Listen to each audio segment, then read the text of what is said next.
Dans cette vidéo, je vais te donner 4 conseils pour que tu puisses trouver tes premiers clients facilement et générer tes premiers milliers d'euros rapidement aussi. Bonjour à tous et bienvenue sur ma chaîne. On se retrouve pour la deuxième vidéo que je tourne au Mexique, à Tulum. Le sujet de cette vidéo, ça va être quand tu es freelance, comment trouver tes premiers clients et générer tes premiers milliers d'euros. D'ores et déjà, je m'excuse si je brille un petit peu pendant cette vidéo. Il est 7 h du matin, il fait déjà 36 degrés et l'humidité est incroyable. Donc je fais l'effort d'être dehors pour te proposer un cadre sympa, mais si je transpire un petit peu, pardonne-moi. Ensuite, si tu ne me connais pas encore, je m'appelle Caroline et sur cette chaîne, je vais t'aider à développer ton business, à lancer ton business, à abattre tes croyances limitantes, à te développer personnellement pour pouvoir réaliser tous tes projets et surtout atteindre tes rêves. Si tu n'es pas encore abonné, je t'invite à t'abonner tout de suite, à activer la cloche des notifications pour ne pas manquer les nouvelles vidéos qui vont sortir prochainement, à liker cette vidéo si elle t'a plu parce que ça ne te coûte rien et moi ça m'encourage beaucoup. Et n'oublie pas de la partager à quelqu'un que ça pourrait intéresser. Si c'est le cas, je serais ravie qu'elle puisse aider un maximum de personnes. Alors, le premier conseil, ça va être de favoriser ton réseau, favoriser ton entourage.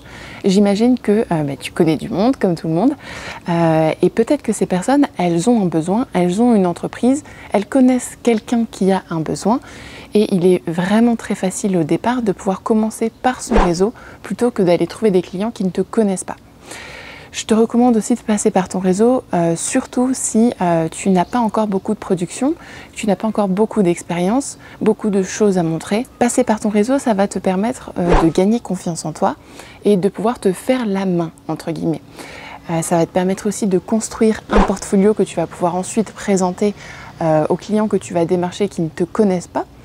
Et passer par son réseau, c'est vraiment l'idéal parce que les personnes te connaissent, elles savent ta manière de travailler et du coup elles n'auront aucun mal à te mandater pour une mission dont elles ont le besoin ou alors te proposer à quelqu'un qu'elles connaissent et qui a un besoin au niveau d'une prestation. Donc mon conseil c'est, on ne sait jamais de quoi la vie est faite. Privilégie toujours les bonnes relations avec ton réseau. Parle de tes activités, parle du fait que tu es freelance ou que tu vas devenir freelance sur tel et tel point. Tu peux être rédacteur d'articles, tu peux être photographe, tu peux être community manager, tu peux être graphiste, tu peux être développeur, peu importe. Parle-leur de ce que tu vas faire, ça leur laissera le souvenir dans un coin de leur tête. N'hésite pas à te créer des cartes de visite ou alors un peu plus digital. Moi personnellement, ce que je me suis fait, c'est que sur mon site internet, je me suis créé une page qui n'est pas référencée sur Google. En revanche, j'ai créé un QR code et quand je rencontre quelqu'un, je présente mon QR code, il flash le QR code et il tombe directement sur mon portfolio internet avec tous mes liens. Donc ça, c'est un peu la version 2.0. Version digitale qui me correspond parfaitement du coup, et c'est quelque chose qui ne se voit pas régulièrement dans la vie de tous les jours, donc tu peux marquer les esprits avec ça aussi, donc je t'invite à le faire si c'est quelque chose qui t'intéresse.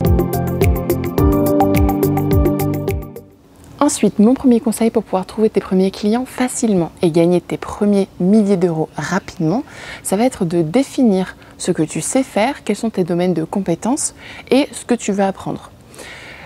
Si je te dis comme ça, ok, tu peux devenir freelance, qu'est-ce que tu veux faire, qu'est-ce que tu imagines pouvoir être capable de faire? Qu'est-ce que tu vas me répondre? Il y a fort à parier que si tu ne l'es pas encore, tu ne saches pas précisément quelles sont tes compétences et quelles sont les choses que tu peux exploiter.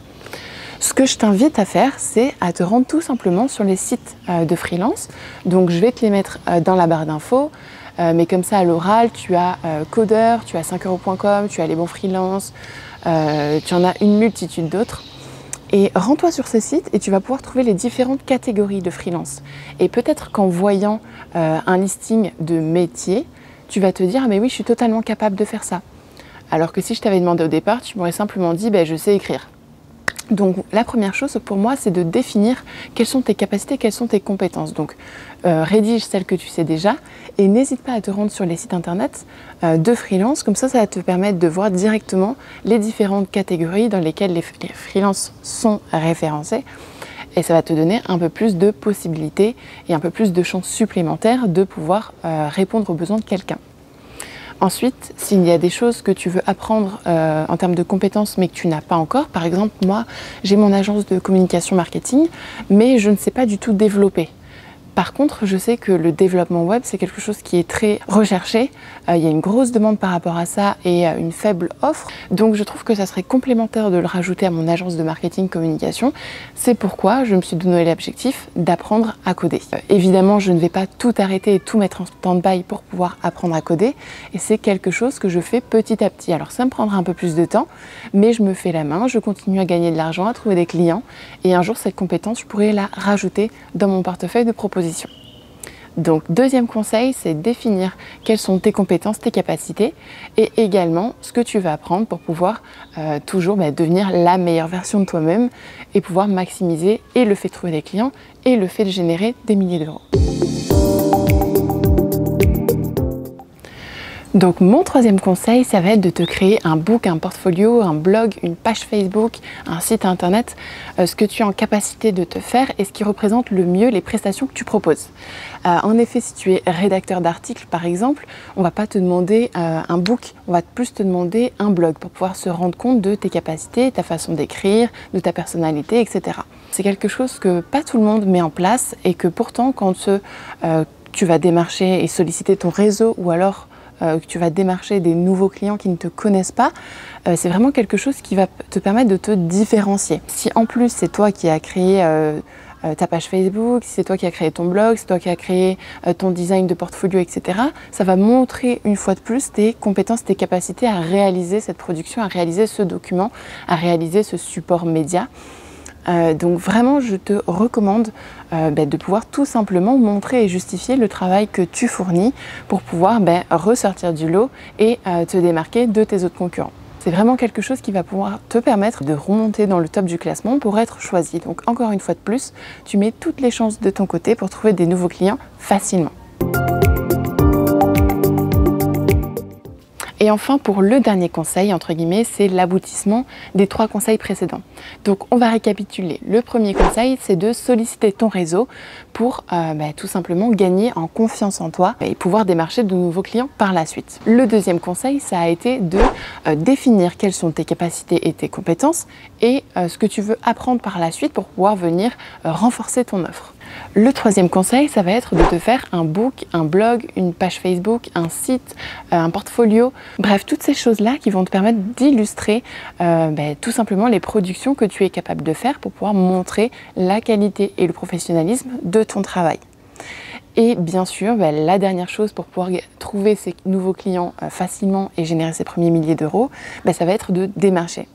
Donc là, dans cette stratégie de démarchage, tu as plusieurs options, tu as plusieurs stratégies. À toi de la définir. Je vais t'en donner quelques-unes. Tu peux par exemple passer sur les sites de freelance. On en a déjà parlé. Les sites, je te les ai évoqués en début de vidéo, donc 5euros.com, Codeur, Les Bons Freelance, Malte, Upwork, etc. C'est quelque chose qui m'a permis de trouver mes premiers clients ultra rapidement et de commencer à gagner un chiffre d'affaires conséquent. Par contre, sur ces plateformes-là, il y a une miette de pain pour 10 oiseaux. Et les oiseaux, c'est les freelances. Donc, vous pouvez opter pour une autre stratégie. Une autre stratégie qui va être du démarchage à froid, par exemple. Vous allez dire, ok, je veux me spécialiser dans les commerces de proximité et les commerces de ma ville, de mon quartier, de ma région, peu importe. Vous allez tout simplement sur Google Maps, vous recherchez les différents commerces, vous faites vos petites recherches. Donc par exemple, si tu es community manager ou si tu es développeur ou web designer de blog ou de site ou peu importe, tu vas aller voir est-ce qu'ils ont des réseaux sociaux, est-ce qu'ils ont un blog, est-ce qu'il est possible d'optimiser tout ça, et ensuite tu vas leur écrire un mail tout simplement en trouvant leur contact et en faisant un récapitulatif de tes préconisations et de ce que tu leur conseillerais. Et évidemment, le but, c'est de les amener à avoir un rendez-vous avec toi et te solliciter pour ces prestations-là. Donc là, il y a peu de chances que d'autres freelances comme toi proposent leurs services. En revanche, l'inconvénient, c'est que le professionnel en face n'a pas fait signe d'avoir un besoin immédiat sur la prestation que tu vas lui proposer. À toi d'être convaincant et à toi de lui montrer qu'il en a besoin. Pour démarcher aussi, tu vas pouvoir utiliser une stratégie sur les réseaux sociaux, donc tout simplement par exemple sur Insta, sur Facebook, avec des hashtags et trouver les différentes marques, les différentes entreprises pour lesquelles tu aimerais travailler, pour lesquelles tu aimerais avoir des missions et tout simplement leur présenter de la même manière que tu as fait précédemment aux commerçants du coin par exemple, la qualité de tes prestations et pourquoi tu es essentiel dans leur développement, dans leur croissance et dans leur gain de trafic et de visibilité. J'espère que cette vidéo va beaucoup t'aider et que ces 4 conseils vont te permettre de pouvoir trouver tes premiers clients facilement et générer tes premiers milliers d'euros rapidement. En tout cas, c'est ces 4 conseils qui m'ont permis d'y arriver, donc je pense que tu pourras y arriver aussi. Si tu as des questions, si tu as des suggestions, n'hésite pas à me mettre tout ça en barre de commentaires, j'y répondrai et je les lirai avec grand plaisir. Si tu connais quelqu'un à qui partager cette vidéo et qui pourra l'aider, n'hésite pas à le faire. N'oublie pas de t'abonner, de la liker et merci d'avoir regardé cette vidéo. On se retrouve très rapidement sur cette chaîne pour une prochaine vidéo qui j'espère t'intéressera tout autant. Bonne journée.